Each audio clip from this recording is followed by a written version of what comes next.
proposed that are before Parliament today, which have had very comprehensive consultation, and we want to confirm here today we are consulted as Council of Governors and we have given our input, are going to make sure that we have a uniformity in the whole of Kenya, where there is a CHV from Tharaka Nithi to Turkana, Mombasa. They are going to operate under the same standards. That is one thing as a country that we should be proud of, because no Kenyan will be left behind.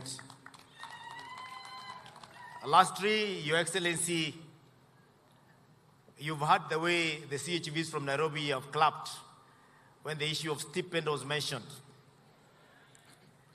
These people are going to play a very critical role in the season we are going, the season of El Nino.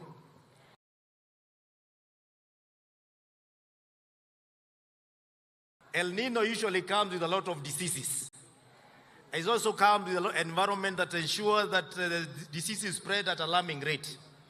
We are launching this at an opportune moment when we are expecting them to upscale what they are doing to make sure that we are going to have an El Nino with a difference now that we have an army to deal with our disease burden at the primary level. We only ask our governors who are dealing with this, my fellow governors, to ensure that we are prepared for the El Nino. And Your Excellency, there was an ask that there was a commitment to have a fund which is going to tackle El Nino, which is being coordinated from the national level.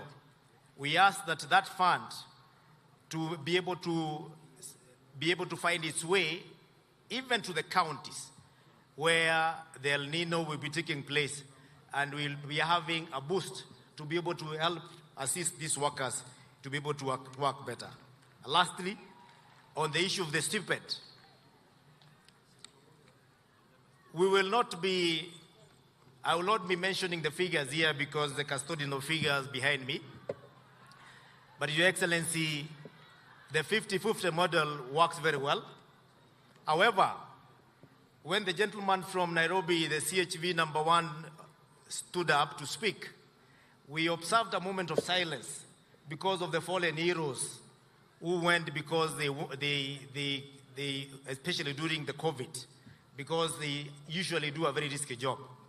And therefore, in that aspect of the stipend, let us incorporate NHIF. And NHIF is usually not paid monthly. It is normally a yearly contribution. And therefore, when we are paying for CHPs, we should be able to pay the NHIF upfront so that we can ensure that our CHPs have a health cover that is comprehensive throughout the year, even as we struggle with the stipend. With those few remarks, I want to thank the Minister of Health. I want to thank my fellow governors for ensuring that this is one area we have converged with ideas that are going to make this health space in Kenya have a difference. Thank you very much. Asante sana, tumpigeni makofi. Kwa hii kazi tunashukuru Rais kwa sababu alitafuta marafiki. Na ni hao marafiki ambao wameweza kutusaidia kwa hii kazi. Asante sana mami. Asante. Unikubali ni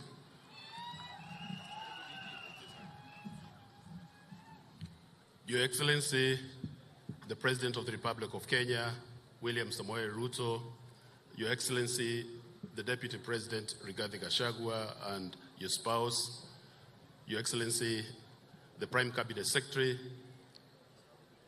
the Cabinet Secretary is here present, Your Excellencies, the Governors, Your Excellencies, the Deputy Governors, all protocols observed.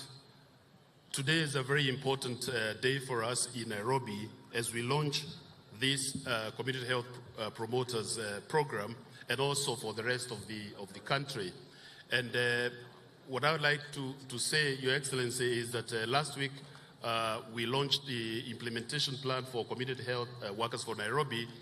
And the thing that struck me is that for every $1 invested in this program, you have a return of $14. It's an extremely important investment plan. I think for any business person, for any country, for any place, it's a good thing to be able to invest in, and therefore I would encourage all the other people in other places to be able to invest in this and drive this thing forward.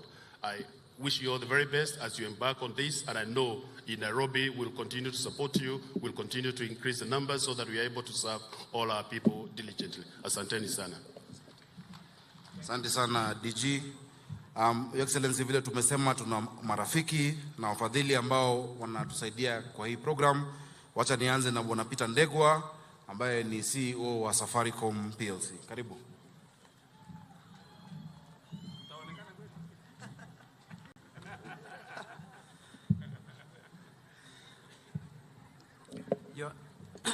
Your Excellency, Dr. William Samoei Ruto, President of the Republic of Kenya, Your Excellency, the Deputy President, Honorable Rigathi Gachagua, I wish to say, Your Excellencies, let me say all protocols observed because of time. Ladies and gentlemen, community health promoters wa Nairobi mko sawa? Afya yetu, jukumu letu. Good afternoon. It gives me great pleasure to join you this afternoon, Your Excellency, as we launch this important community health promoters program. Safaricom welcomes the opportunity extended to partner with the government in supporting community health promoters and the larger Afya Bora Mashinani. Before I go any further, you may ask what a technology company has to do or be involved in health. We have been involved in health for a very long time, Your Excellency, both at a national and also at a county level, supporting a lot of the counties, especially in supporting to equip hospitals and also support communities on the ground through the foundations. Our support to this program, we are fully aware of the challenges that plague our health system today, from the shortage of critical medical supplies to the need for efficient health financing mechanisms. As a technology company, we understand we need to support with innovative solutions to help address these challenges and issues. We are thus happy today, Your Excellency, to partner with both the national government and the county governments in strengthening the community health services. Our support aligns with the 4 pillars of healthcare, namely health commodity security, health care financing, health information technology, and critical Afya Bora Mashinani, focusing on primary health care networks. As your technology partner, we'll provide connectivity, infrastructure to store the data, our cybersecurity solutions to ensure data integrity and safety, and a call center to support, among other services. Beyond being a technology company partner, we are supporting by contributing close to 100 million through subsidizing the cost of providing the 110,000 smartphones that the ministry will provide to CHPs. Our commitment goes beyond providing connectivity and our smartphones. We are dedicated to digitizing the healthcare sector and are ready to power this transformation, creating a digital healthcare superhighway. We are ready to invest in affordable connectivity and also infrastructure. But this is not just about Safaricom. It is also about building an ecosystem around healthcare. We are committing to partner with the ministry and other stakeholders to create an environment where innovation thrives, where healthcare services are accessible to all, and where our people can lead healthier lives. We continue to invest and create unique opportunities in health and also other critical linked sectors to improve people's quality of life. In closing, Your Excellency, I reiterate my unwavering and Safaricom's support for healthcare sector. We are not just a telecommunication company. We are committed to partner in the journey towards a healthier Kenya. Afya yetu, jukumu letu. Asante sana. Thank you. Thank you, Your Excellency. Thank you. Asante sana. Safaricom continues to be a strong partner to Nairobi County Government as well as many other county governments. Thank you so much, Peter, and your team for all you do for the people of Kenya. And you're a company that is not just about the bottom line, but about impact, and that means a lot to us. Nilikuwa nimeambia DG awataje deputy governors, but hii moto ya hii podium si chache, wakasahau. So wacha niwataje. Wajia tuko na Ahmed Abdi kutoka Wajia. Tuko na Garissa Deputy Governor Dagane Abdi. Tuko na Deputy Governor wa Narok Koech Tamalinye. Asante sana kwa kuja Nairobi. Tuko na Deputy Governor wa Baringo Felix Mayo. Welcome to Nairobi. Tuko na Deputy Governor wa Laikipia Kamuri Ruben, welcome. And of course Mushiri Njoroge. Allow me to invite Shaheen from the UN to come and give her remarks. Tumpigeni makofi akija.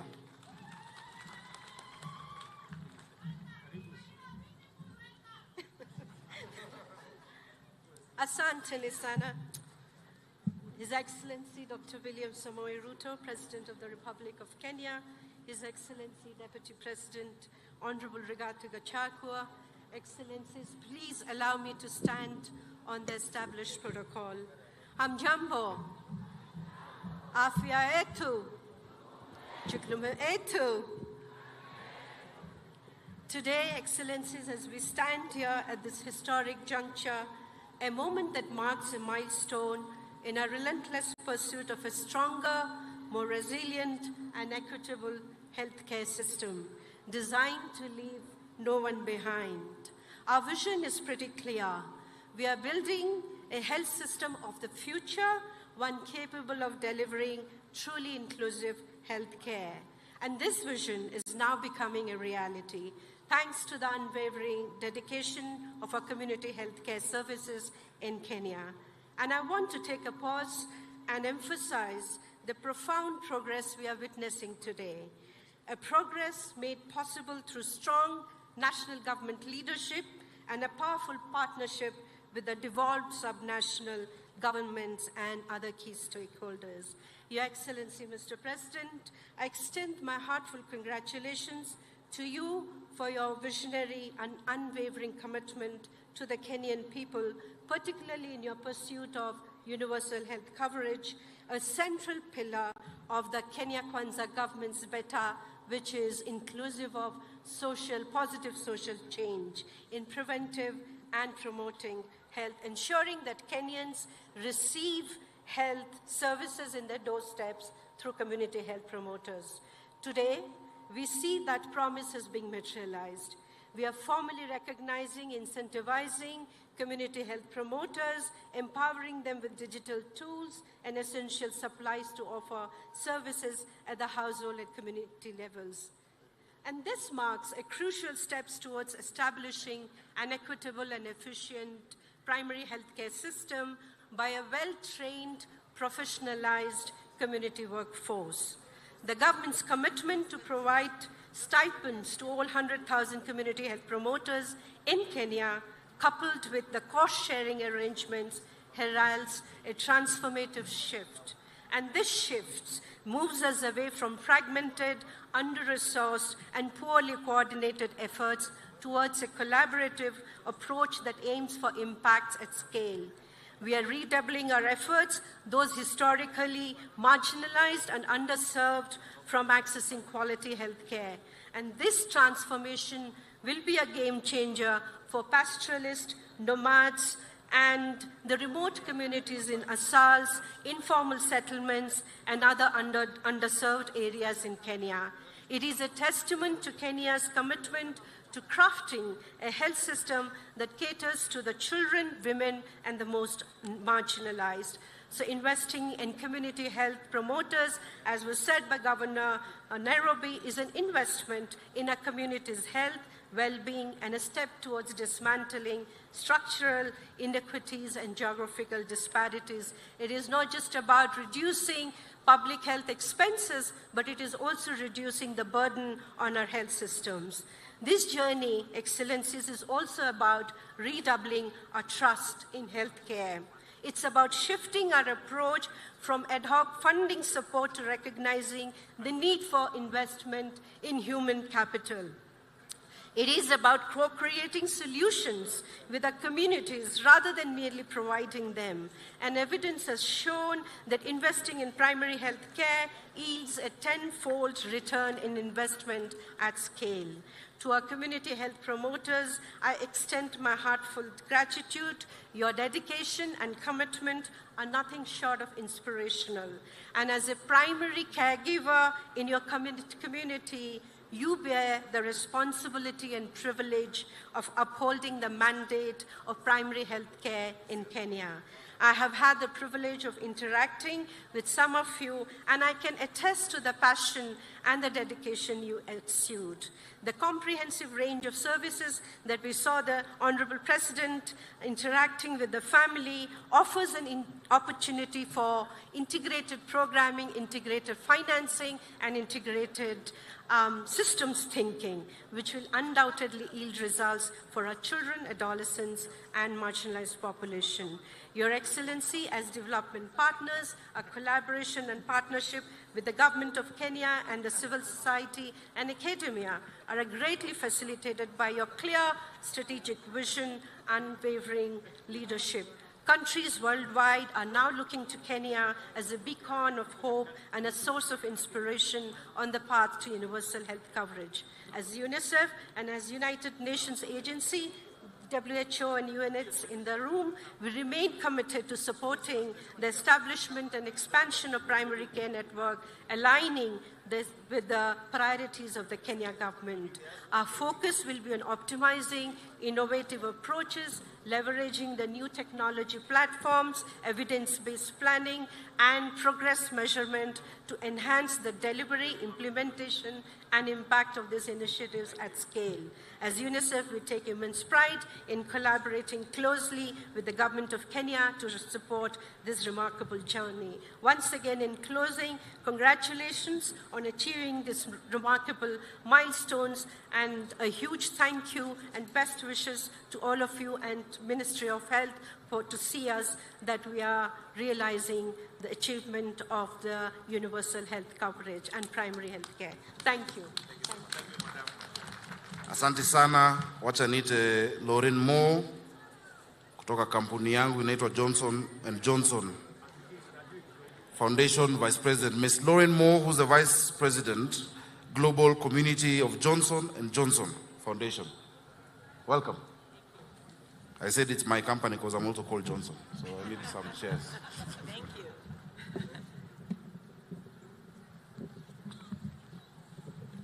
Thank you. As they shared in the introduction, my name is Lauren Moore, and I'm here on behalf of Johnson & Johnson. It's an honor to be here with Your Excellency, Dr. William Ruto, President of Kenya, the Ministry of Health, the Honorable Cabinet Secretaries, Excellencies Governors, community health assistants and promoters, and many of our esteemed partners and visionaries. And most of all of you community health promoters who are here today. President Ruto, thank you for the invitation to join you today to recognize the critical work of CHPs in Kenya and to thank the Ministry of Health for your partnership with Johnson & Johnson over many, many years. I was able to attend some of the United Nations General Assembly meetings in New York last week, and I had the privilege of listening to many community health workers from around the world who couldn't be more different from each other, but also were fighting for the same things: to be heard, to be valued, to be treated with dignity, to be provided safe working conditions and fair pay. When we bring health workers to the table to discuss solutions like the Kenyan government has done, that's when we begin to see progress. One of the things I learned last week, and I just heard on the stage today, nothing about us without us, which is about you first and foremost. We are here today because the Kenyan government recognizes that good health starts in homes and local communities. The government recognizes that supporting community health workers is the only way to ensure that all Kenyans have access to quality primary health care. Although community health workers are so valuable to keeping communities healthy, until now, most did not receive stipends for their services. This has led to high rates of turnover and burnout among community health workers as they struggle to balance their volunteer work with income-generating activities. And we know that the majority of healthcare workers are women, which places a disproportionate burden on women, especially those with caregiving responsibilities. Kenya's success story is an inspiration to other countries seeking to strengthen their community health system and improve community health outcomes for their populations. This is a milestone and a victory for CHPs in Kenya and for community health workers all over the world. This example, people are paying attention to this example, and we're incredibly proud to be part of this progress. CHPs, you hold the health of your communities, in fact, the global society, in your hands. At Johnson & Johnson, we are inspired by you, and we recognize and applaud your vital contributions to your communities. Thank you, and thank you, Your Excellency. Asante sana, tunaomba mtuwe radhi, najua jua imewaka kabisa. Lakini hii safari tumevumilia miaka mingi, leo ni siku yetu, si ndio hiyo? I know Lea Kibe will be very brief. Lea, usisome speech, ongea tu. Children Investment Fund Foundation, I know you're very brilliant. So just summarize in 2 minutes. Yeah? Thank you. Thank you so much. Habari zetu. Habari zetu tena. Sasa tunaposema afya yetu, nataka kusisitiza. Afya ya watoto wetu ni jukumu yetu. So my name is Lea Kibe. I represent the Children's Investment Fund Foundation, and we are here for the children. Na watoto wetu wako kwa community, wako kwa households, and that's why we really applaud the community health promoters. Your Excellency, Your Excellency President Dr. William Ruto, it is an honor for the Children's Investment Fund Foundation to be here with you today. Your Excellency, the Deputy President of Kenya, Rigathi Gachagua, Excellencies, Governors, Honorable Cabinet Secretaries, dignitaries, community health assistants, and community health promoters, ladies and gentlemen, and our children of Kenya. This is memorable, and congratulations again. We never saw this coming. As the President mentioned, it has been days and days of conversations. So for me, this is really monumental, and I see the road ahead. It's such a beautiful journey. So the CIF, and as I said, Children's Investment Fund Foundation, we support the government and partners to create a world where children and every child will really flourish. They will be healthy, they will be safe, now and in the future. So we really support this very bold partnership with the government of Kenya to provide this long-lasting solution for our children. So to see this happen today, again, it is monumental, and congratulations. CIF recognizes the critical role that community health systems play. It's only the community health promoters who will know a child is to be born, who will know a child has been born, who will know that that household is accessing health care, who will know all the dashboards and all the data points. You are the foundation for this journey. While progress has been made, we really know the journey ahead is long. So as our foundation, our commitment to the country is to support the governments and the county governments on this ambition to really make sure that we improve and scale community health care. CIF is committed to work closely with the government, and therefore, Mr. President, CIF extends its support towards this achievement and this very bold concerted effort towards building Kenya's community health reform agenda. And as I close, as a foundation, we encourage our fellow funders our fellow partners, implementers, and stakeholders to be the champions for our children in Kenya now and tomorrow. Thank you very much. Congratulations. Watu wa Nairobi, ningependa tupigie Lea makofi tena kwa sababu SIF, which is the Children Investment Fund Foundation, wametushikilia mkono sana kwa ile mradi yetu ya dishi na county. Mradi ya dishi na county, SIF wametuchangia na watu wetu wanadishi. Si wanadishi? Tupigie makofi Lea jameni, please. And please thank your executive director and the entire team at SIF. We appreciate everything they're doing for the people of Kenya. Mwacha sana nimwalike mwenyekiti wa kamati ya afya katika bunge la kitaifa, Mheshimiwa Bukose, aje aseme machache. Tumpigeni makofi, the chairman of the Health Committee of the National Assembly.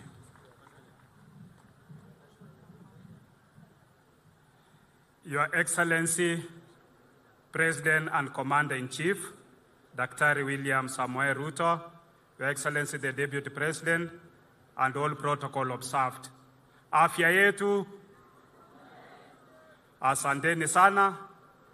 Mimi kwa niaba ya kamati ya afya ya bunge letu la kitaifa, tulikuwa na wakati nimepata memorandum kutoka kwa Community Health Workers Association na mambo yenu tukaweka manani, na tunapotunga sheria vile rais amesema, saizi tuko na bills 2 ambayo iko katika National Assembly.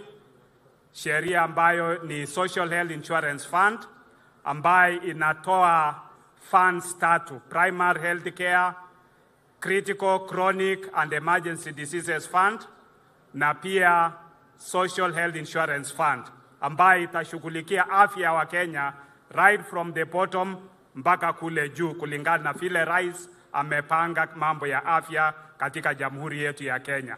Na sisi leo katika kule bunge tuko na malizia mambo ya public hearings, na kufikia kesho we shall table the bills pamoja na ile ya digital health bill ambaye itahakikisha kwamba yale mnafanya kule mashinani, agency ambayo itahusika naye itaweza kuyaweka katika health information system yetu na kuona kwamba yote yanafanyika na yanaweza kuwekwa na mtu yote anaweza kaangalia mambo ya afya katika jamhuri yetu.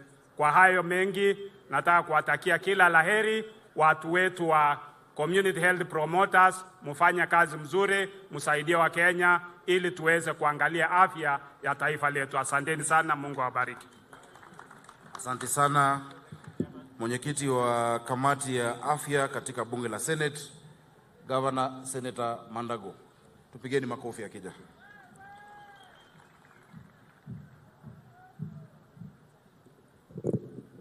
Your Excellency, the President of the Republic of Kenya, Your Excellency, the Deputy President, all protocols observed, Your Excellency na wananchi, kwanza kabisa kama bunge la Seneti, Your Excellency, nataka kusema tuko tayari kupitisha mswada ambazo siko katika bunge la Seneti.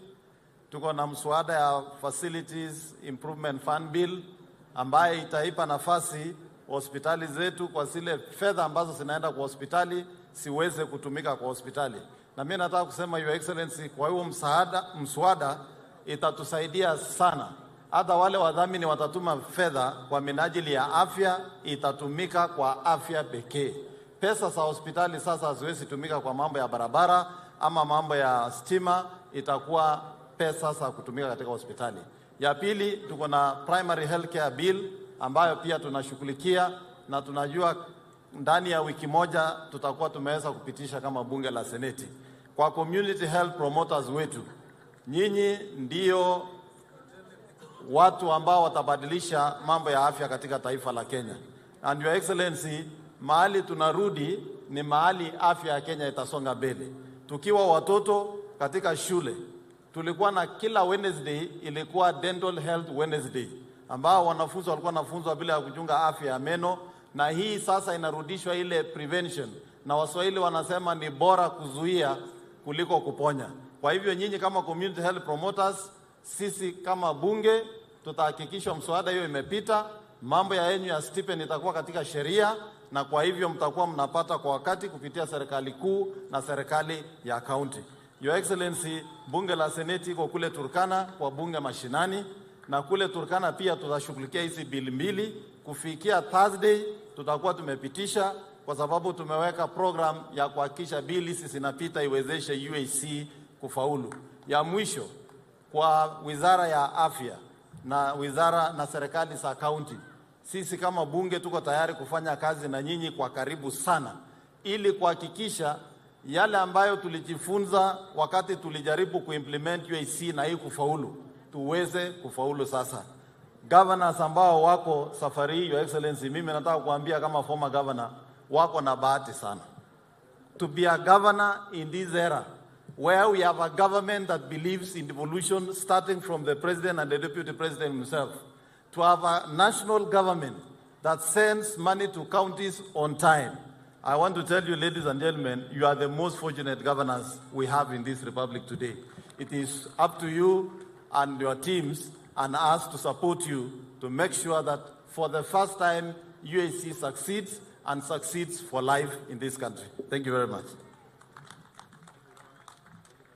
Thank you very much.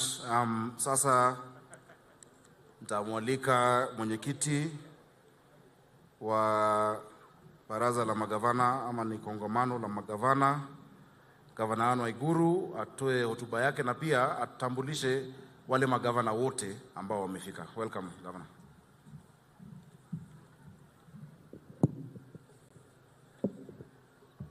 Your Excellency, the President of the Republic of Kenya, Your Excellency, Dr. William Samoei Ruto, Your Excellency, the Deputy President, Rigathi Gachagua, Your Excellency, Madam Dorcas Rigathi, Your Excellency, the Prime Cabinet Secretary, Musalia Mudavadi, Excellency, Governors present, CES for Health, and other colleagues from the national government, Ministry of Health and other ministries and state agencies present, representatives of CSOs, private sector development partners, county government officials, ladies and gentlemen. Afya yetu, jukumu letu. I would like to request Your Excellency, before I make my very brief remarks, to introduce Excellency governors who are present here, and we'll just ask them to stand up as we call their names and wave to the crowd. Your Excellency Muthomi Njuki, Governor Tharaka Nithi and Chair of Health, Excellency Susan Kihika, Governor of Nakuru, Excellency Wamatangi, Governor of Kiambu, Excellency Mohamed Mohamud, Governor of Marsabit, Excellency Governor Cecily Mbarire, Governor of Embu, Excellency Jonathan B., Governor Uasin Gishu, Excellency Simba Arati, Governor Kisii, Excellency Lusaka, Governor Bungoma, Excellency Otuoma, Governor Busia, Excellency Kahiga, Governor Nyeri, Excellency Badilisha, Governor Nyandarua, Excellency Kachapin, Governor West Pokot, Excellency Wanga, Governor Homa Bay, Excellency Kawera Mwangaza, Governor Meru, Excellency Governor Khalif Mandera, Excellency Barchok, Governor Bomet, Excellency Natembea, Governor Trans Nzoia, Excellency Wesley Rotich, Governor Elgeyo Marakwet, Excellency Governor Mutula, Governor Makueni, Excellency Wavinya Ndeti, Governor Machakos, Excellency Malombe, Governor Kitui, Excellency Issa Timami, Governor Lamu, Excellency Guyo, Governor Isiolo, and Excellency Mwadime, Governor Taita, I think those are the Excellency governors present, and I'm very grateful kwa vile mumewakaribisha. Oh, na Governor Sakaja, Governor wa Nairobi. Alikuwa tayari ameshaongea, naomba radhi. Today, Your Excellency, marks a historic occasion in the pursuit for better health and well-being of Kenya's citizens. As you know, county governments greatly value the health workforce and recognize that this important resource is central to the delivery of quality health services. In this regard, Your Excellency, county governments and the devolution family at large is here to celebrate this launch of our Community Health Promoters Program. Let me take this early opportunity on behalf of the Council of Governors, county governments, and on my own behalf to thank you for making time off your busy schedule to be here with us on this important and momentous occasion. Your Excellency, we applaud you for prioritizing the health agenda, especially strengthening primary health care. This is the heart of universal health coverage. Your presence here underscores the importance of this program and its potential to transform the health landscape in Kenya. The return on investment in community health is well documented, and when implemented, this has a ripple effect to all social pillars of our nation.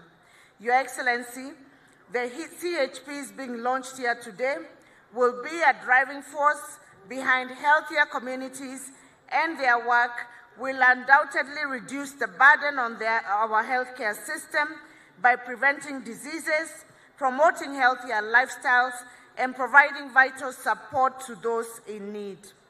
As such, county governments remain fully committed to supporting the CHP program through allocating resources that will match national government allocation.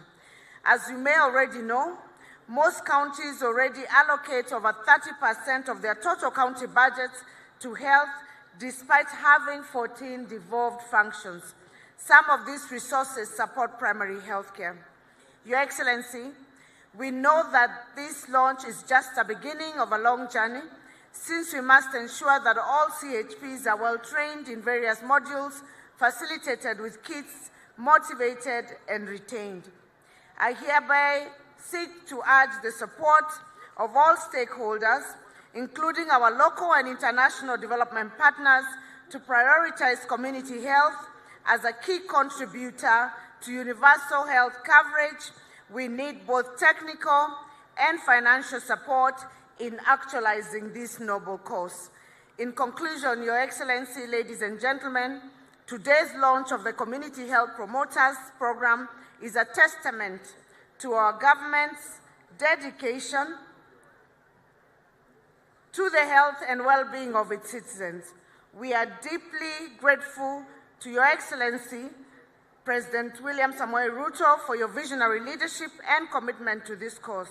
Together with the county governments, we will work towards a healthier, happier, and more prosperous community for all. I thank you. Afya yetu, jukumu letu, asanteni. Asante, mpigeni huyo makofi, ni mdosi wetu kwa COG. Your Excellency, allow me to also just give apologies from our women rep, Mheshimiwa Esther Passaris, who is traveling, and she asked me to give her apologies, as well as the Senator of Nairobi, Senator Sifuna, also asked for, he's in Turkana with Senator Mashinani. At this point, allow me to invite Cabinet Secretary for Health, Mheshimiwa Susan Nakumicha, to come give her remarks. Tumpigeni makofi. Mama wa nguvu.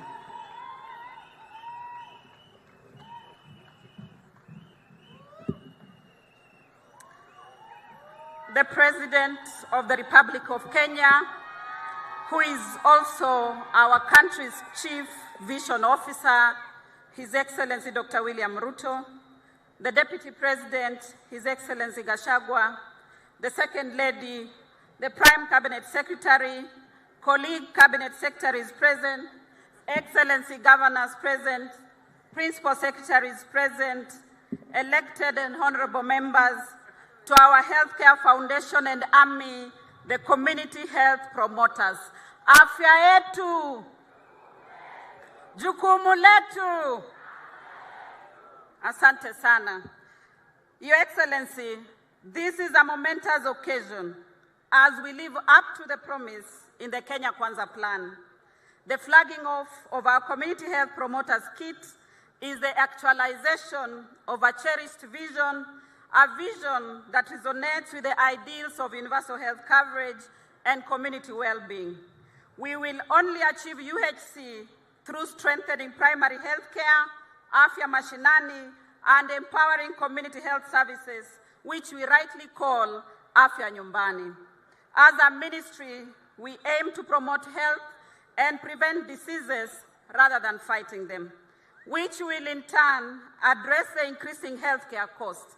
The shift from curative to preventive and promotive care is not only a smart investment, but also a guarantee massive healthcare improvements across the 47 counties. Many countries around the world have recognized the significance of strong primary healthcare systems. Countries like Mexico, Brazil, Bangladesh, Thailand, and Korea have made remarkable progress in expanding access to healthcare through community health workers. They serve as examples, Your Excellency, that we model and align with our Afya Nyumbani initiative. And I thank you, Your Excellency, for the opportunity to be at Harvard 2 weeks ago to meet with the ministers of these countries. As a ministry, our mission is to ensure we build a healthier, more resilient Kenya. This commitment rings true in Kajiado as it does in Kacheliba. This commitment is true in Homa Bay as it is in Elgeyo Marakwet and in Nyeri County. These kits today, Your Excellency, will go to elevate the health burdens in Trans Nzoia County as they will in Tana River County, to improve wellness in Laikipia, Loichogio, and Lamu. We hope that they will help Kenyans to receive early diagnostic and referral care from the comfort of their homes and villages nationwide. Your Excellency, community health services stems from the inherent rights of every Kenyan to access quality and affordable health care. It is a demonstration of active pursuit of a healthier nation. With an estimated 10 million households, our strategy for outreach is to leave no one behind. To ensure that we understand this, allow me, Your Excellency, to help all those who are slow learners like myself and have difficulty with numbers and figures, except when they are dealing with money, Your Excellency. Most people, when there is a 10-cent reduction in their M-Pesa, and the CEO of Safaricom is here, will tell you, they will know Safaricom imekata shilingi zangu 10. But in this case, Your Excellency, 10 community health promoters, each is tasked with 100 households. That means 1,000 households, Your Excellency, form one community health unit, which we call the CHU. And this CHU, Your Excellency, is headed by a community health assistant that we refer to as the CHA. This will establish approximately 10,000 community health units in the country. These units are the bigger part of a larger primary care network, PCN. This means that each unit is linked to a specific level 2 health facility, commonly known as dispensary, and a level 3, commonly known as a health center. These facilities are mapped to level 4 facilities, such as sub-county or county hospitals, and we are creating a hub and spoke model where the level 4 facilities serve as the central point. Your Excellency, I would like to thank you most sincerely for the pressure that you mounted on me, the continued support and leadership that you have given to the health sector as one of your key priority agenda. Many times I met Senator Aaron Cheruyot, and he asked me, in 100 days, kila mtu atakuwa na afya. Today I'm proud that we begin this process. I want to thank our governors. Thank you for honoring our invite. You are the custodians for the primary healthcare agenda.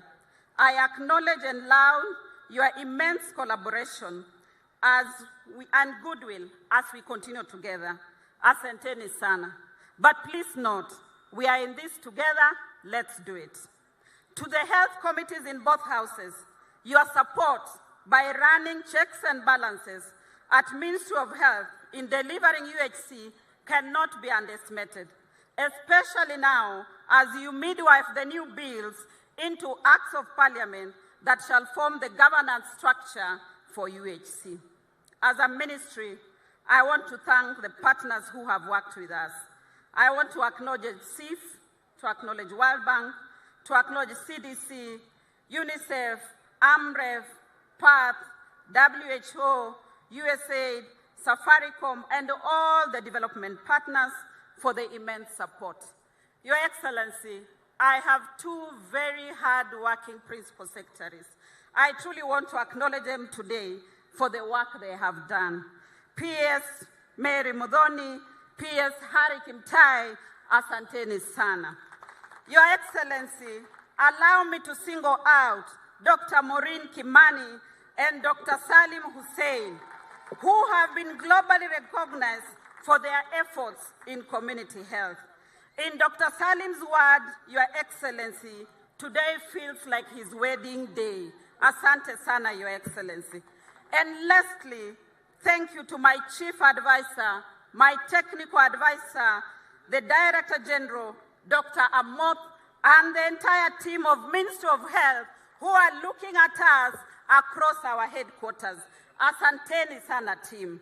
Your Excellency, now I would like to recognize our cherished women and mothers across the country, who by default are the first doctors and nurses and clinicians when a family member falls sick. I honor their involvement in the day-to-day attempt to provide health care at home. As a fellow mother, and our second lady is here with me today, we'll agree that mothers are the bedrock of community health promotion, and we'll involve them as much as possible in Afya Nyumbani together with our community health promoters. Your Excellency will agree that if you are at home and you started to cough, I'm sure your mother will stand with either a fist at your back just to check what's wrong with his son. And I'm sure Mama Rachel will ask, do you need some hot water with honey or with lemon? Your Excellency, that is what mothers are. We are born inherently as doctors. As I conclude, let me remind the country that the theme for this year's Mashujaa Day celebration is universal health coverage, and the celebration will run from 13th to 20th October. Allow me to welcome you all to the green and splendid county of Kericho for our celebrations and the launch of the UHC program that shall be graced by His Excellency the President. Kenyans, together we can make quality healthcare accessible to every household, every individual, and a secure, brighter, healthier future Kenya lies ahead of us under His Excellency, the President of the Republic of Kenya, William Samoei Ruto. Asanteni sana. Your Excellency, I want to take this opportunity to now invite the Prime Cabinet Secretary to make some brief remarks.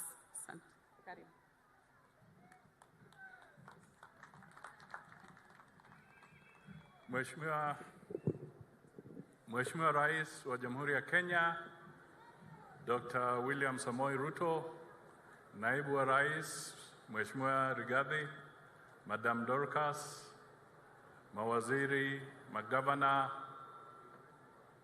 viongozi wote ambao wako hapa na haswa wahudumu wetu ambao watakuwa kwa mstari wa mbele kupambana na mambo ya afya. Mheshimiwa Rais, miaka 60 iliyopita waanzilishi wetu wa kitaifa walisema kwamba wana changamoto 3 ambazo ni lazima tupambane nazo. Changamoto ya kwanza ni umaskini. Changamoto ya pili ni kupambana na ujinga, na changamoto ya tatu ni kupambana na ugonjwa. Kwa hivyo tukiwa hapa, hawa wahudumu ambao wako mbele yetu na wengine wakiwa katika sehemu mbalimbali za kitaifa wanaidhimisha kwamba tangu tuanze hiyo safari, hizi changamoto bado zinatusumbua. Changamoto ya kwanza ya umaskini, Mheshimiwa Rais, unapambana nayo na pia umeweka ile hustler fund ambayo ni ya kusaidia mambo ya kiuchumi. Kwa mambo ya elimu, serikali yako imetoa budget ambayo haijawahi kuonekana ya bilioni zaidi ya 630 kupambana na mambo ya ujinga, kuelimisha watu wa Kenya. Na sasa tuko hapa wewe kuzindua nafasi hii, wahudumu wakipata vifaa vya kutumia kusaidia jamii zetu. Hiyo ni heko kubwa kwa hii miaka 60 ambayo tumekuwa huru, na tunataka tuseme kwamba tuzidi kuwa kitu kimoja chini ya Rais wa Jamhuri ya Kenya, tukishirikiana na magavana wote ili taifa letu lipate nafuu. Asanteni sana, na sasa ni jukumu langu nimwalike Deputy President naye aje aseme. Asante.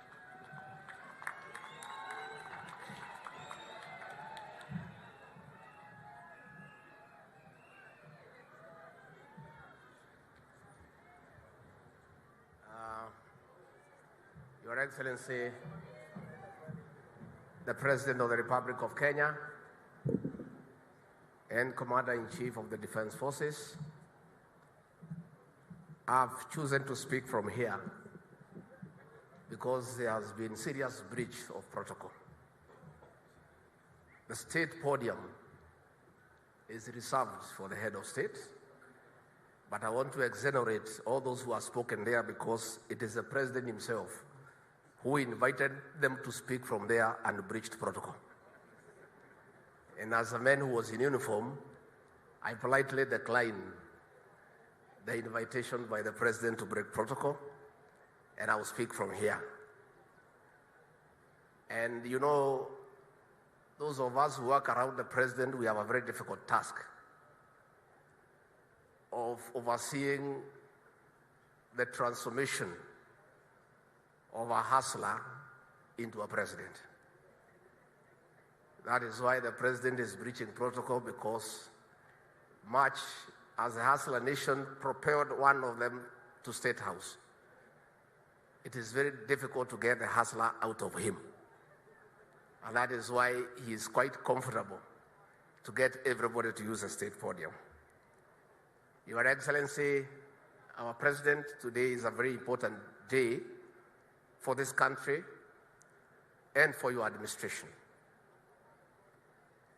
Among the 5 key pillars is the universal health coverage.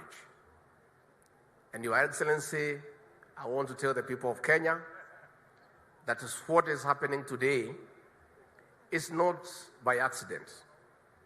It is 1 year of hard work by the President, and I want to confirm the President has held countless meetings, day and night, with officials from the Ministry of Health, our international development partners, and other stakeholders.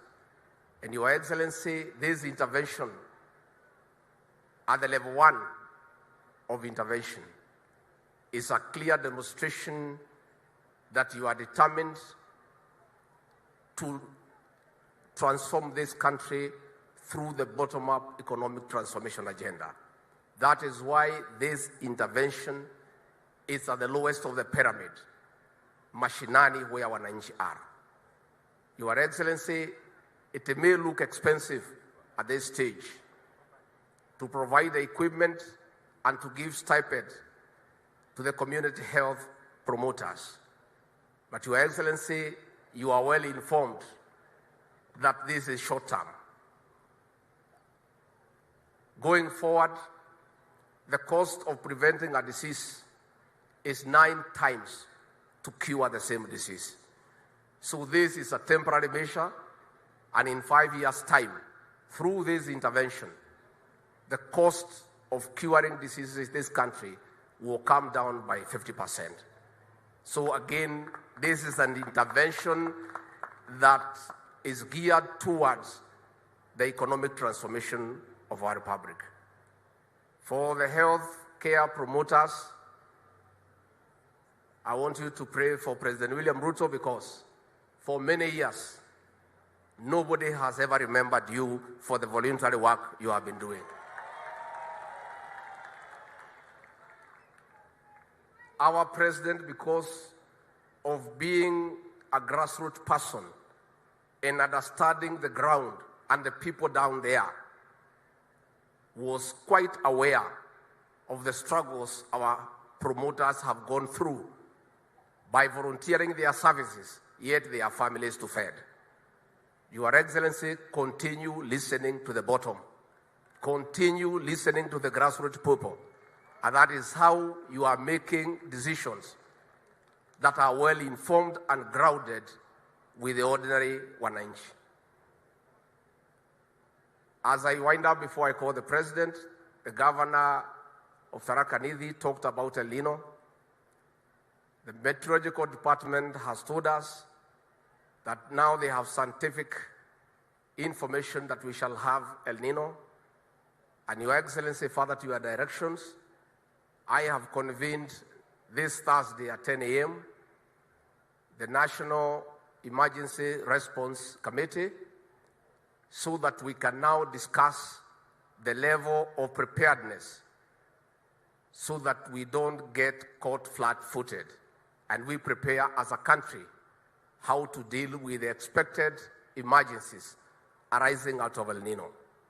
In that meeting, Your Excellency, we have called the Ministry of National Treasury because of the financial implications, the Ministry of Water and Sanitation, the Ministry of Environment, the Ministry of Agriculture and Livestock Development, the Ministry of ASAL, the Ministry of Interior, the Ministry of Health, the Meteorological Department, the Drought Management Authority, the Kenya Defense Forces, the National Police Service, humanitarian agencies like Red Cross, international organizations, our development partners, and most important, all the 47 county governors, because in one way or another, they'll have to work with the national government to deal with the various challenges that will come with El Nino. The governors who are here, you'll find the formal invitation when you go back to the office, but this address forms again as a way of inviting you to create time and come for that meeting. The governor, Nairobi, is very critical.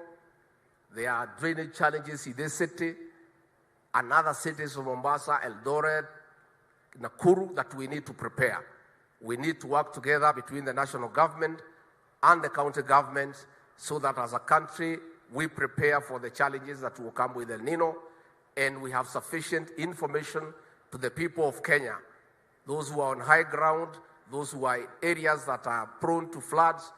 There is adequate information to the people of Kenya so that everybody can get prepared to deal with the expected emergencies and challenges that may come with El Nino. With those very many remarks, I now want you to stand. We invite our president to the state podium to address the gathering and the people of Kenya. Karibu Mheshimiwa Rais.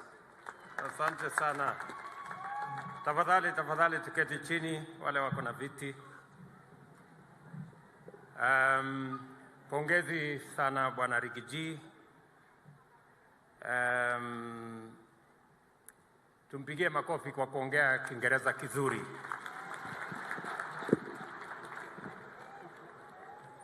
Na nimeona, najua nimesumbuka sana hapa chini. Alikuwa hawa wazungu wakiongea na niuliza huyu amesema nini? Huyu amesema nini?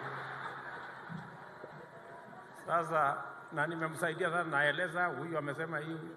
Sasa amesimama hapa ameongea tena ile Kiingereza nikashangaa sasa huyu mtu kumbe alikuwa ananienjoy. This is a very special moment in the history of public delivery in our country. For decades, success in relieving citizens of the huge burden of human suffering and financial distress caused by illness has been elusive. The main reason for this is that our health system devoted itself exclusively to the provision of curative services and primary health and gave minimal attention to prevention and promotion of health interventions that begin at home, often before the onset of serious illness.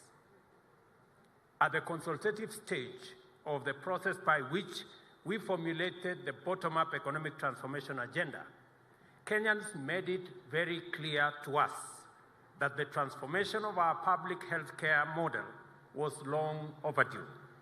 Despite appreciable progress in enhancing the availability of healthcare infrastructure, technology and personnel access to curative health remained difficult and the cost so high that many thriving households have been plunged into serious financial trouble by the illness of a single family member.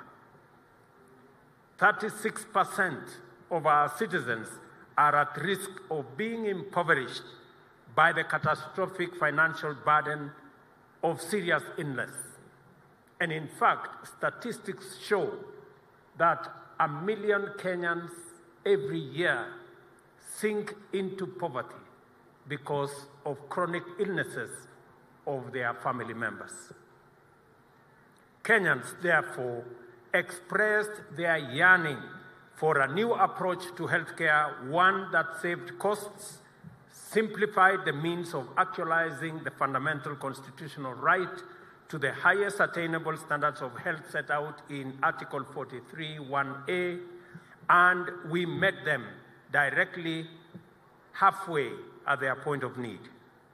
We agreed that a community health approach is the foundation of preventive health care, mainly because 70% of cases attended to in our hospitals are preventable.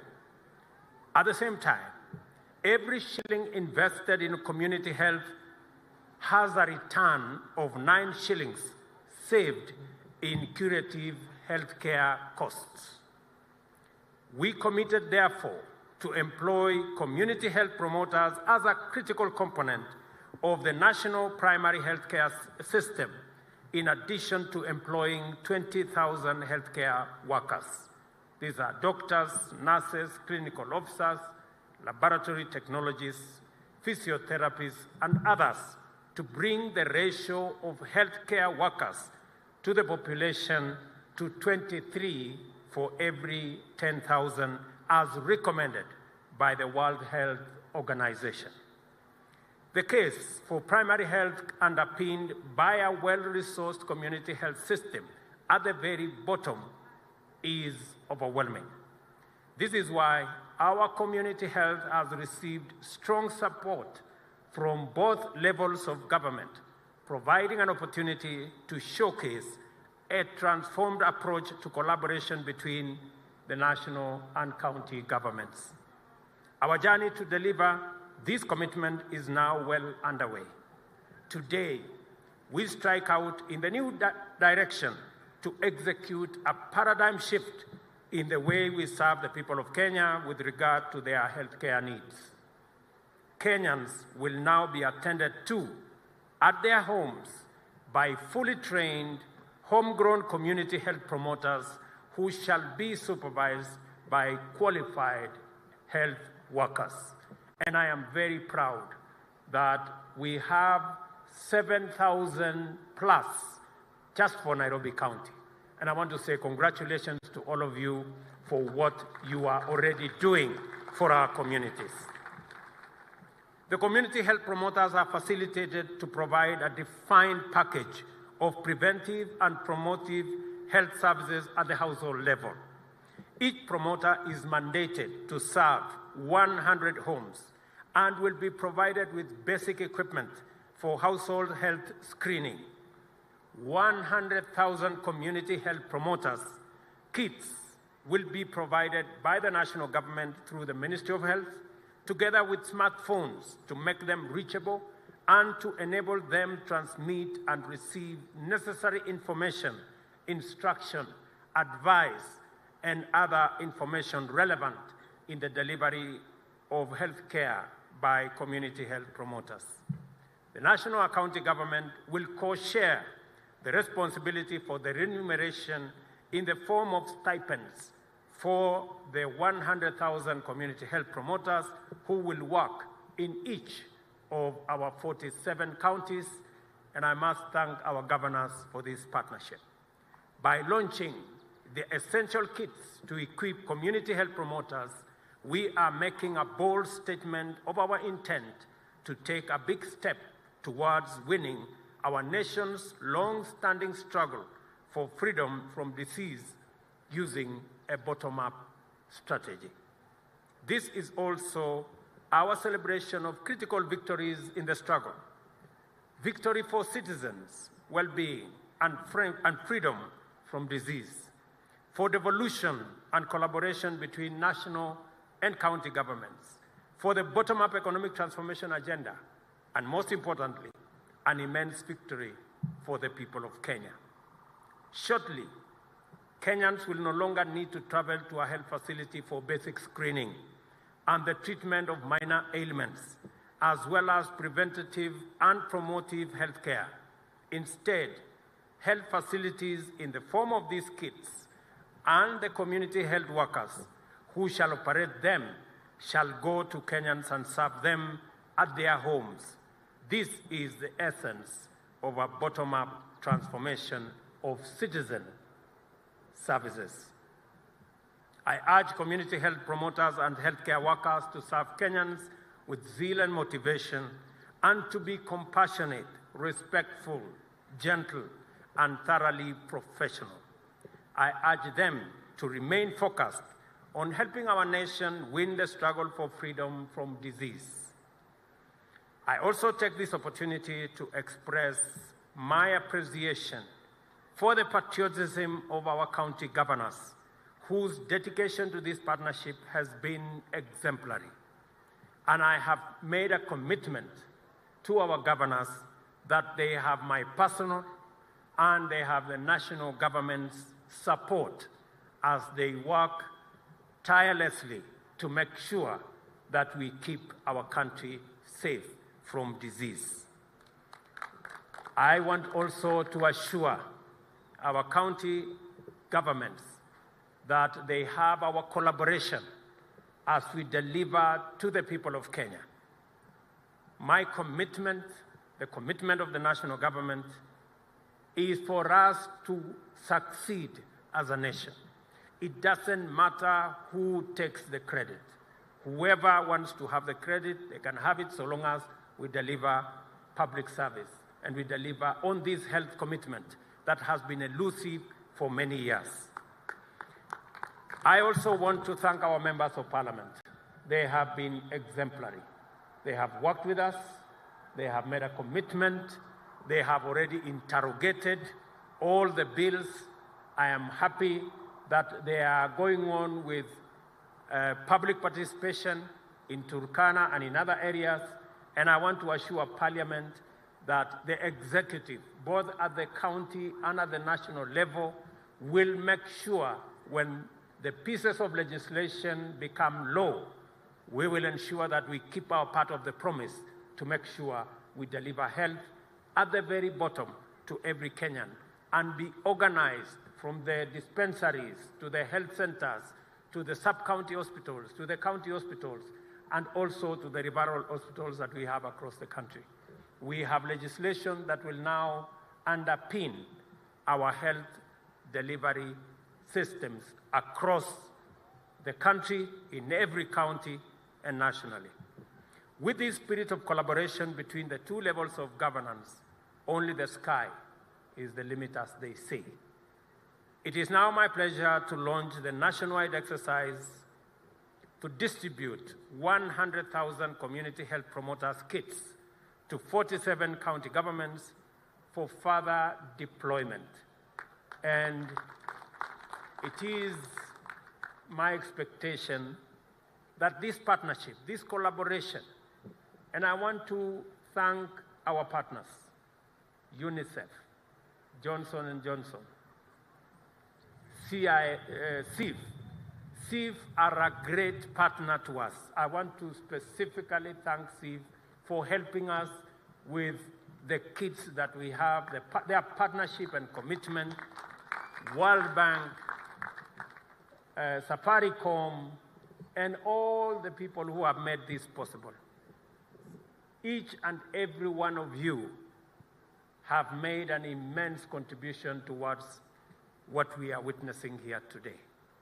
The journey has started, and I am sure we will get there. Thank you very much. My very best wishes. I look forward to launching formally the next phase of this program on the 20th of next month. And I have asked the President of Angola to join us in that celebration so that he can help us formally launch this program that has learned many lessons, as Minister has said, from different countries, from different models. I want to thank the Ministry of Health under the leadership of my good Minister Susan. I have been on their case. We've had many meetings. I know sometimes I have put you under immense pressure, but you understand that my employers have also put me under a lot of pressure. So because you are my employers, because you are my employees, I report to these millions of Kenyans. So wao ndio wanasema hii kazi ifanyike na ifanyike haraka. So nawashukuru sana, pongezi. Nyinyi watu wa Kanairo, mjue tuko pamoja na nyinyi. Sasa nyinyi mtaenda kushughulika na kila county, na kila kijiji, na kila mtaa, na kila kona ya Nairobi. Na mimi naamini ya kwamba nyinyi mtatupatia heshima ya kufaulu kwa sababu tunawaamini. Ulisema kulamba tofu? Tunawalombo tofu. Hiyo kabisa, tuko hapo. Sawa. God bless you and God bless our great country Kenya. Asanteni sana. Asante sana, Mheshimiwa Rais. We have only 3 more items that we'd like to do. The first one is a handover of the checks, where we would like to have you hand over. Kindly, let's remain seated so that we are able to do this with your kind request. So we'll hand over the checks. The first check that is going to be handed over is one for 3 billion Kenyan shillings. And on this picture, I'm going to ask, for the sake of the photo, to have His Excellency the President, the Deputy President, the Prime Cabinet Secretary, the CS Health. Right, let's take it to the middle, right there. And have His Excellency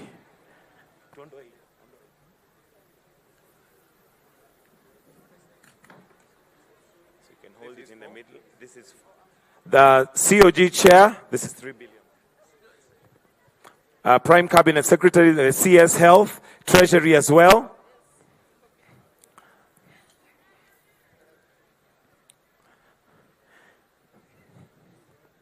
If we can have it in the middle. COG Chair. COG Chair is receiving it.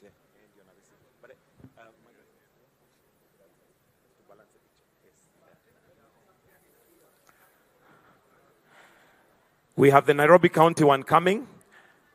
So if we can all just kindly look at the cameras at the front for the sake of that picture, then we'll have the second check, which is going to be handed over to Nairobi County, which is 221,160,000. So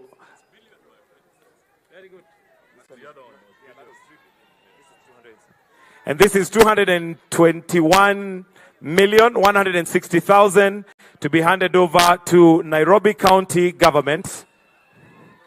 Inaonekana haina signature, lakini itasainiwa. All right, for the sake of the picture, if we can kindly just look forward and have that picture taken.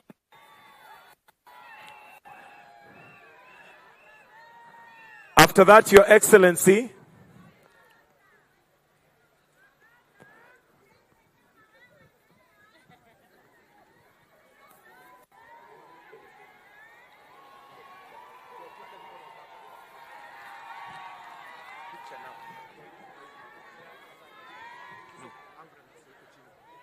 all right, Your Excellency, with your permission, would also like to have a special picture of His Excellency the President taken with the CHPs.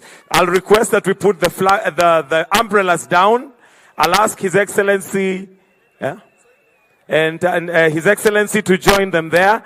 Then we'll also have the governors later, but let's have His Excellency alone. Let's have His Excellency alone kindly to take a picture with the CHPs. Then after that, we'll have the Deputy President, the Prime Cabinet Secretary, and the governors who are here to join them. But for now, kindly let's just have His Excellency alone.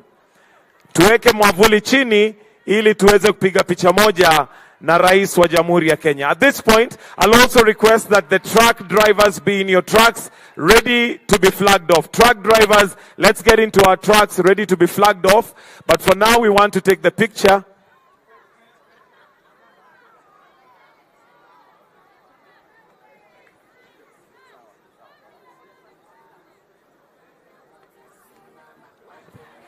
Waimbaji wa West Pokot, tafadhali mje karibu hapa, mje karibu hapa.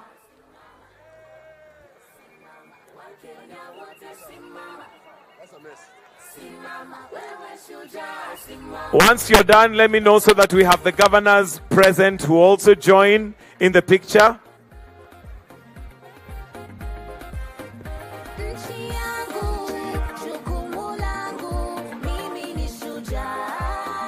Once we are done with that, let's allow His Excellency to come back this way, tafadhali, so that we may also do the official flag off of the trucks.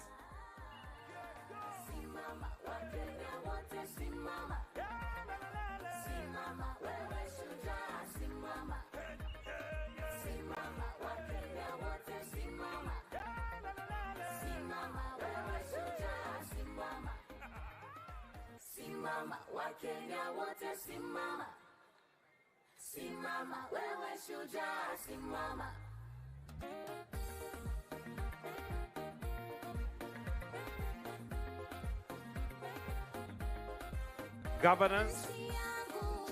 Governors join in, please. Governors join in. Then after that, I'll request we all go back to the dais to witness the flagging off of the 47 trucks which are carrying the CHP kits going to all the 47 counties in Kenya.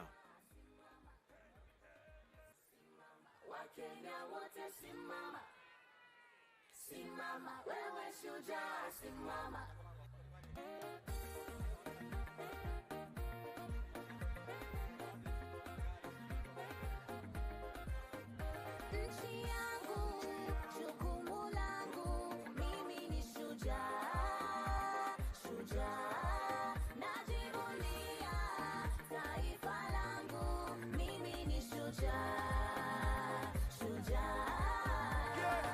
Simama, Wakenya wote simama. Simama, wewe shujaa simama. Simama, Wakenya wote simama. Simama, wewe shujaa simama. Basi, I'll request that we all come back to the dais so that we may witness the 47, there are 6 trucks that will be representative of the flag off. If we may allow His Excellency to come back, let's all come back to the dais, tafadhali. Let's all come back to the dais kindly.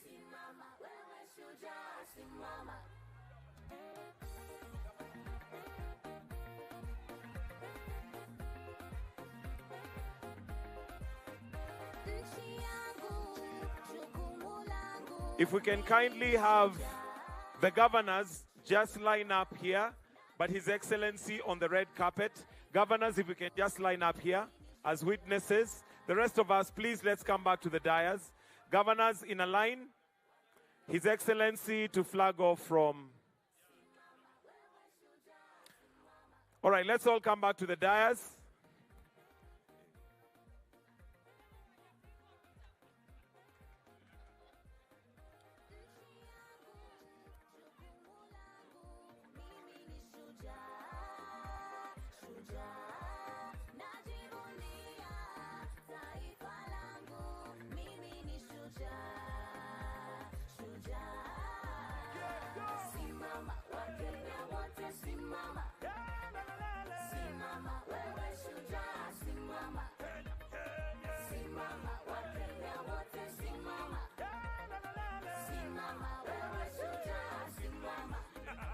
So what we'll do, we'll count down.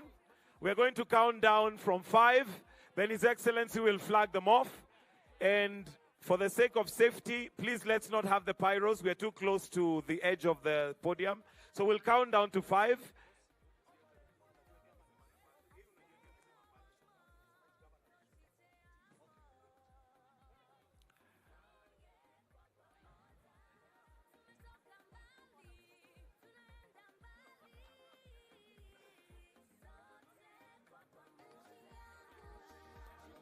All right, so we'll count down to 5, from 5.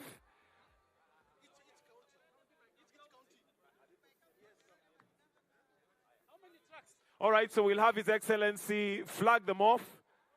Then each county...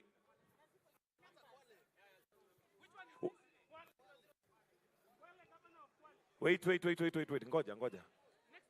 Kwale Governor. Hayuko. All right, we'll just count down to 5, then we start.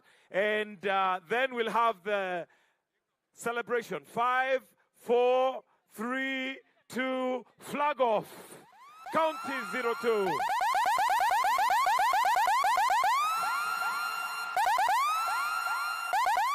County 004. 004. Tana River. Higher next. Keep going. The next county is 006. Taita Taveta. Taita Taveta is there, so count Taita Taveta.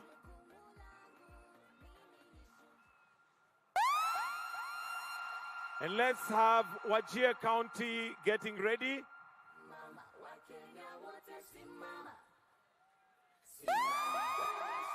Wajir County. After Wajir County, we have Marsabit. Marsabit pia jitayarishe. Marsabit. Marsabit. Oh yeah. After Marsabit, we have Embu County. Embu Governor yuko tena sana. Embu County.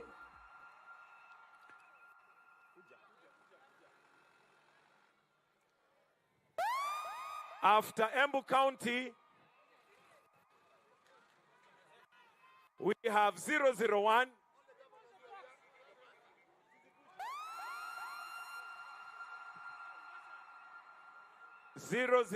Mombasa County.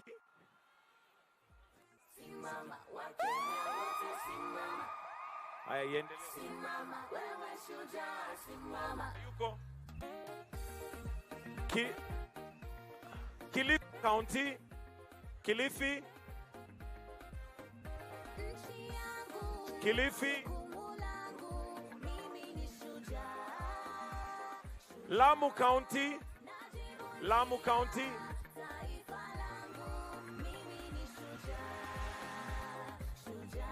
After that is Garissa County.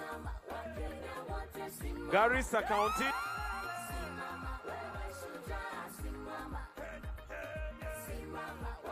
After that we have Mandera. Mandera County. Mandera.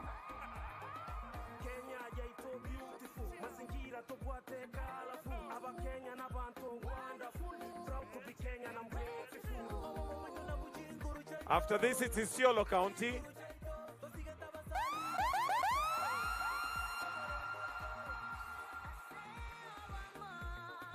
Tharaka Nithi. Tharaka Nithi. Masaku is next. After that, it's Machakos.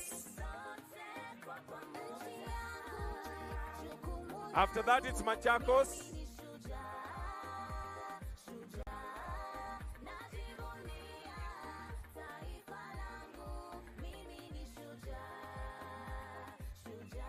Makueni County after that.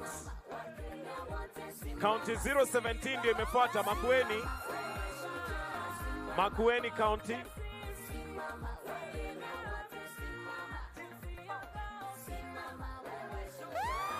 Followed by Nyandarua County. Nyandarua alafu Kitui, kwa hivyo Kitui karibu. Nyandarua followed by Kitui. After Kitui we have Meru County. Meru County is next. After Meru, Nyeri County, Governor Kahiga. After Meru, Nyeri County.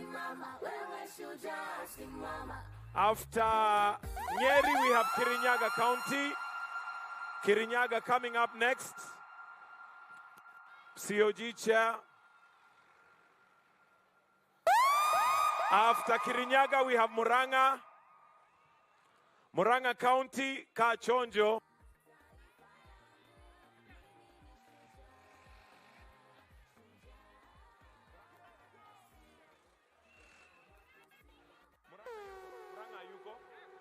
Twende, Muranga twende. Kiambu after Muranga. Kiambu after Muranga. Kiambu ingia. Kiambu County. After Kiambu, Turkana.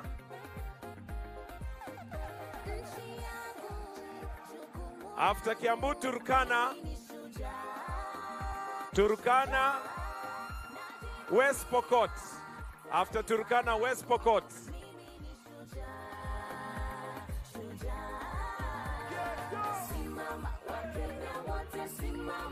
Samburu, after West Pokot, Samburu. Samburu. After that we have Trans Nzoia. Trans Nzoia.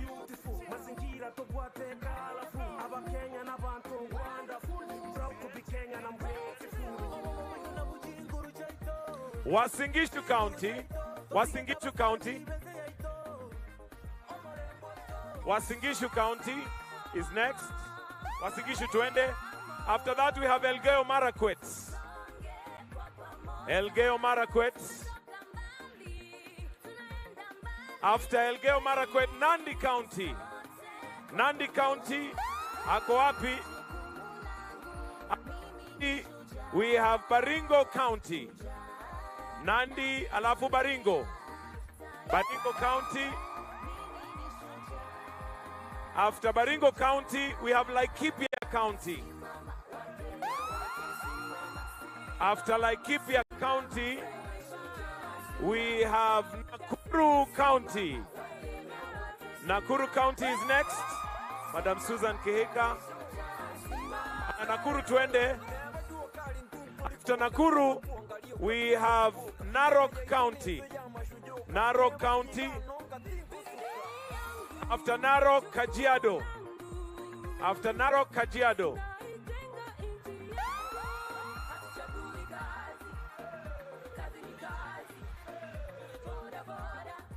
Kericho County. Bomet County. After Bomet County, we have Kakamega County.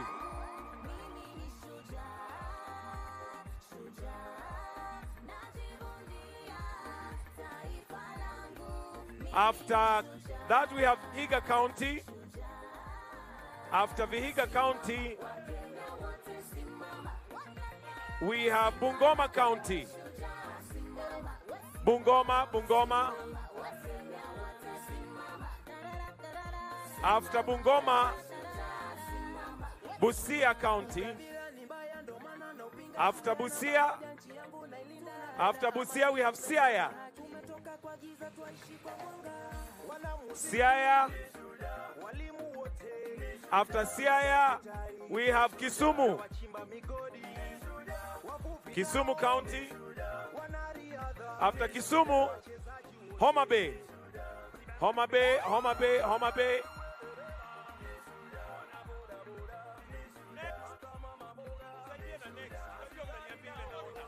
Migori County.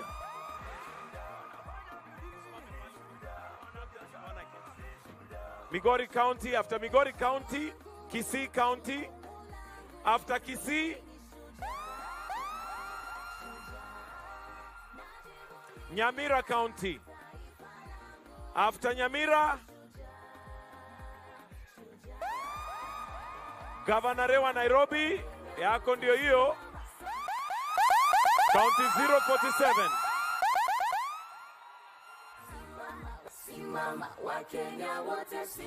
Na tukimalizia, sote tutasimama kwa wimbo wa taifa.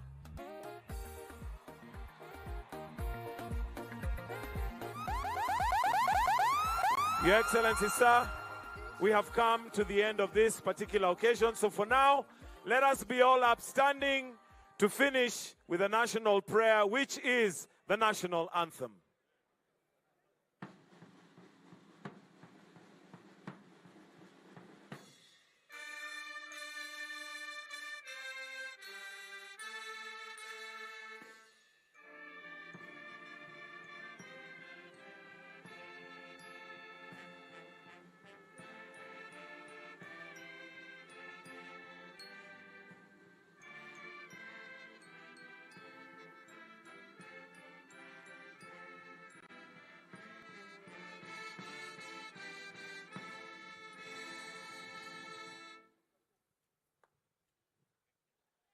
We'll now allow His Excellency to retreat. Thank you very much.